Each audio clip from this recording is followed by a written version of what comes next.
میں آئے ہو، ذکر شہید اعظم سن کر خالی یہی مت چھوڑ کے جانا بلکہ اپنی زندگی میں اتارنے کی مکمل کوشش کرنا۔ اس لیے کامیابی جلسہ سجا لینا اور جلسہ سن لینا نہیں ہے بلکہ امام حسین کے بتائے ہوئے راستے پر چلنا کامیابی ہے۔ بے شک بے شک۔ امام حسین کی اگر پوری ہسٹری کو آپ پڑھیں گے، پوری زندگی میں اگر کچھ ملتا ہے تو کیا ملتا ہے؟ صبر۔ کیا ملتا ہے؟ صبر ملتا ہے۔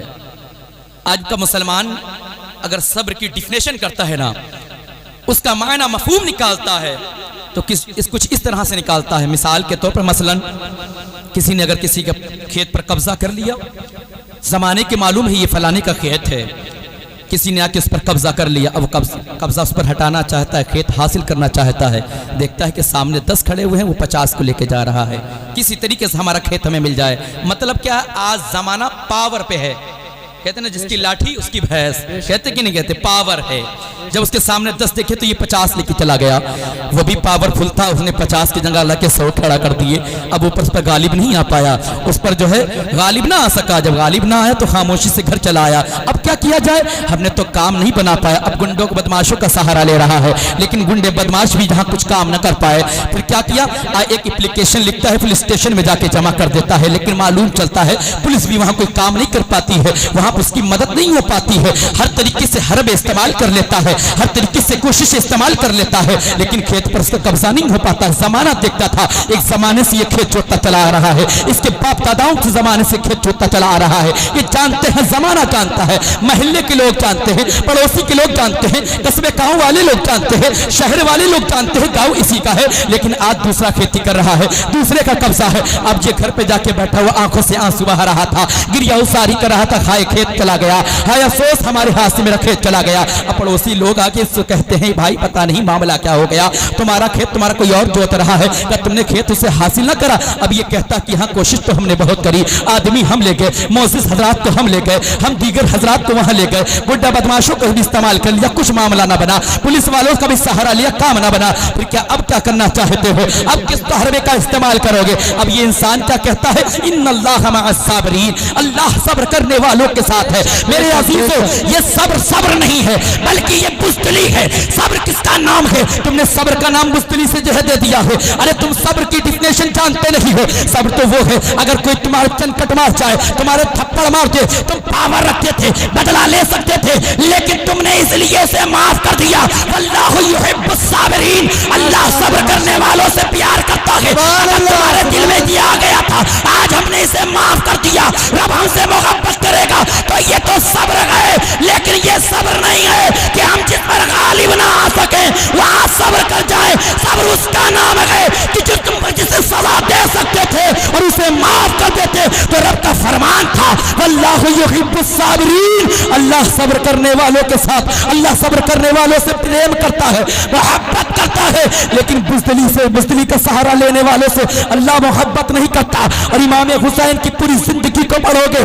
تو امام حسین نے پوری زندگی میں صبر کیا اور زمانے والوں کو بتا دیا کہ اے لوگوں، اگر اللہ کا قرب پانا ہے تو اس آیت پر عمل کرنا ہوگا۔ واللہ یحب الصابرین، اللہ صبر کرنے والوں سے پیار۔ نعرہ تکبیر، نعرہ تکبیر، نعرہ رسالت، مسلک اعلی حضرت حضور تاج الشریعہ، حضور تاج الشریعہ۔ لیکن آج معاملہ کیا ہے؟ ہماری زمین و جائیداد کا معاملہ ہے، ہماری پراپرٹی، ہماری عزت جان کا معاملہ ہے، تو ہم ہر طریقے کی حرب استعمال کر لیتے ہیں، ہر طریقے سے معاملات کو ہم لڑنے کے لیے تیار ہو جاتے ہیں، اور جب نہیں کچھ کر پاتے ہیں گھر میں جا کے بیٹھ جاتے ہیں، یا جب مصطفیٰ جان رحمت کی شان میں گستاخیاں ہو رہی ہو تو ٹھنڈے پیٹ گھروں میں بیٹھے ہوئے نظر آتے ہیں۔ رب کائنات کی شان میں گستاخیاں ہو رہی ہو، جب وسیم رضوی جیسا بدبخت جب لکھنؤ کی سرزمین سے یہ کہہ رہا ہو قرآن سے 26 آیتوں کو ریموو کر دیا جائے گا، 26 آیتوں کو مٹا دیا جائے، اس لیے یہ آتنکوادیت کو بڑھاوا دیتا ہے۔ میں جواب دینا چاہتا ہوں. نوٹ کرنے والوں نوٹ کرو, الیکٹرانک میڈیا کا سہارا لینے والوں اس جملے کو نوٹ کرو. یاد رکھو میرے عزیزو, تم ویڈیو کو تو بہت وائرل کرتے ہو, بہت وائرل کرتے ہو, اور گھبرا اتنی جلدی جاتے ہو, کوئی آ کے بدبخت کہہ جائے تم سہم جاتے ہو, گھبرا جاتے ہو, ڈر میں آ جاتے ہو. میرے عزیزو گھبرانے کی ضرورت نہیں, ٹینشن لینے کی ضرورت نہیں. کہ وسیم رضوی نے یہ پیغام اپنا نشر کیا تھا, میں اس وقت اٹاوا کی سرزمین پر تھا, حضور تاج الشریعہ کے شہزادے حضور قائد ملت اسد میاں صاحب قبلہ کی موجودگی میں نے ایک جملہ کہا تھا, اے مسلمانوں گھبرانے کی ضرورت نہیں ہے, ٹینشن لینے کی ضرورت نہیں ہے.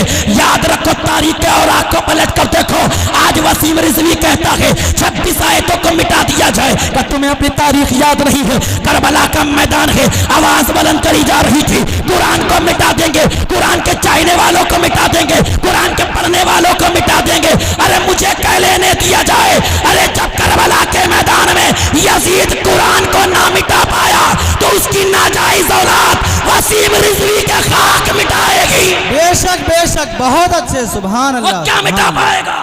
ارے 26 آیتیں تو بہت دور, بہت اچھے. قرآن کی ایک آیت نہیں مٹا پائے. کہ تمہیں تاریخ یاد نہیں؟ کس نے کوشش کر لی, ایک طرف 22,000 کیا کہا تھا, قرآن کو مٹا دیں گے, قرآن کو مٹا دیں گے. ارے اس کی کیا اوقات ہے قرآن کو مٹا دے گا؟ قرآن تو بہت دور کی بات ہے, 26 آیتیں تو بہت دور کی بات ہے. بلکہ ہم مومنوں کا عقیدہ تو یہ ہے, جب اس کا باپ نہ مٹا پایا تو یہ 26 آیتیں اولاد کیا مٹا پائے گا؟ 26 آیتیں تو بہت دور کی بات, ایک آیت نہیں مٹا سکتا. ہے قول خدا, قول محمد, فرمان نہ بدلا جائے گا, بدلے گا زمانہ لاکھ مگر قرآن نہ بدلا. بہت اچھے, بہت وہ کیا مٹائے گا؟ لیکن میرے عزیزو, تم جو ان کا سہارا بن رہے ہو نا, ان کا سپورٹ کر رہے ہو, اس پر غور و فکر کرنا ہوگا. اس نے کچھ بھی کہا تو اسے کہنے نہیں دیا جا, اسے کہنے نہیں دیا, اور خاموشی سے کہ گھر پہ بیٹھ گئے, تم نے ایکشن نہیں لیا. اب میرے عزیزو سنو, اب میں آپ کو بتانا چاہتا ہوں, جو مسلمان اپنے نبی پاک صلی اللہ علیہ وسلم کا کلمہ پڑھتا ہے, تم جس نبی کا کلمہ پڑھتے ہو اس کا فرمان بھی سنتے چلو میرے عزیزو, اسی پیغمبر کا فرمان ہے. اگر مسلمان جس میرا کلمہ پڑھتا ہے نا, اپنے آپ کو مومن کہلاتا ہے نا, اگر اس کے سامنے اگر ظلم ہو رہا ہو تو اس کی شان یہ ہے کہ وہ آگے بڑھے, اپنے ہاتھوں سے روک دے. بے شک. یہ مومن کی میں علامت ڈیفینیشن بتا رہا ہوں کہ اگر ظلم روکے تو ہاتھوں سے روکے, اور ہاتھوں کی طاقت نہیں کا زبان سے روکے. بے شک. کہ یہ بھی پاور نہیں تو کہا پھر دل میں برا مانے. بے شک. اور یہ ایمان کا سب سے نچلا حصہ ہے. ہم مسلمان نچلے ایمان والے نہیں, اعلیٰ ایمان والے ہیں. بہت اچھے, ماشاءاللہ, بڑھیا. ہم کوشش کریں گے کہ ہاتھ سے روکیں گے, بے شک. زمانے والوں کو بتا دیں گے کہ آج بھی مسلمان زندہ ہے, آج بھی مومن زندہ ہے. ہم اپنی گردنوں کا نذرانہ پیش کر دیں گے, لیکن مصطفیٰ کی شان میں گستاخی برداشت نہیں ہونے دیں گے, نہیں ہونے دیں گے. یہ عزم لے کے چلو میرے عزیزو. ابھی جو آپ نے پیغام سنا, ہم بخاری شریف کی حدیث سے پاک ہے, والحب فی اللہ والبغض فی اللہ من الایمان. ہم کسی سے محبت کرتے ہیں تو اللہ کے لیے, کسی سے نفرت کرتے ہیں تو اللہ کے لیے, اور یہی ایمان ہے. بے شک. یہی ایمان ہے.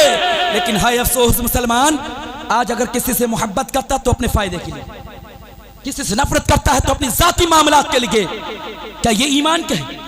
ایمان تو یہ ہے کسی سے محبت کرو تو اللہ کے لیے, کسی سے نفرت کرو تو اللہ کے لیے, یہ ایمان ہے. میرے عزیز, آج تم کفاروں کو اپنے ساتھ ایک دسترخوان پہ بٹھال کر کھانا کھلا رہے ہو. آج گھروں کا حال کیا ہو چکا ہے, ہمارے گھر پہ کفار آ رہے ہیں, کس پلاننگ کے ساتھ آ رہے ہیں, تمہارے گھر کی بہن اور بیٹیوں پہ نظر ڈالتے گئے. اور ایک زمانہ ایسا بھی آ جاتا ہے, ایک وقت ایسا بھی آ جاتا ہے کہ تمہارے ہی گھر کی بہن بیٹیوں کو لے کے وہ فرار. کہاں آ گئے ہم محبت کرتے ہیں تو ذاتی مقصد کے لیے, ذاتی مقصد کے لیے محبت نہ کرو, اللہ کے لیے کرو. بے شک, بے شک. اللہ کے لیے کرو. ہم اپنی زندگی جیے تو اس لیے جینے کہ ہم مصطفیٰ کے نام پر اپنی جانوں کو قربان کرنے کے لیے ہر وقت تیار ہیں. بے شک, بے شک. بس میں ایک حدیث پاک سنا کر آپ کی مقدس اور بابرکت محفل سے رخصت ہونے کی اجازت طلب کروں گا. ایک حدیث پاک سنیں. حضرت حنظلہ رضی اللہ تعالیٰ نے ایک بہت ہی مشہور صحابی رسول ہے,